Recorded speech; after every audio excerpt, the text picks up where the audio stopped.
Marketing reveal series episode 3ની અંદર આપનું સ્વાગત છે। આજે તમે જાણશો ઓફલાઈન માર્કેટની અંદર કઈ રીતે મિસલીડિંગ માર્કેટિંગની ગેમ રમાતી હોય છે। સિવિલ એક્સપિરિયન્સના સર્વેની અંદર જાણવા મળ્યું છે કે ઘણી દુકાનની બહાર લાગેલા 50% ડિસ્કાઉન્ટથી લઈને 70%, 80%, 90%ના બોર્ડ એમના એમ હોય છે 6-8 મહિનાથી લાગેલા, અને ઘણી દુકાન તો હદ કરે છે 1.5-2 વર્ષથી એમના એ જ બોર્ડ લાગેલા હોય છે।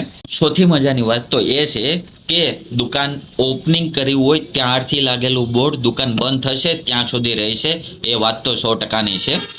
દિવાળી ગયા અને મહિનો થઈ ગયો છે છતાં પણ ઘણી દુકાનવાળાએ બોર્ડ દિવાળી ડિસ્કાઉન્ટનું એમને એમ રાખેલ છે। તમે નોટિસ કરી શકો કે જો માર્કેટિંગના બોર્ડ આટલા જૂના હોય તો દુકાનની અંદર રહેલો માલસામાન કેટલો જૂનો હશે, એમનો આઈડિયા લગાવવો જરૂરી છે।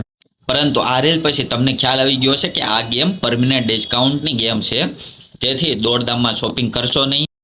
આ રિયાલિટી તમને ખબર પડી ગઈ છે તો હવે શેર કરીને તમારા મિત્રોને પણ જણાવશો। આવા ડેલી માર્કેટિંગ રિવેલ સિરીઝને જોવા માટે મને ફોલો કરી લેજો।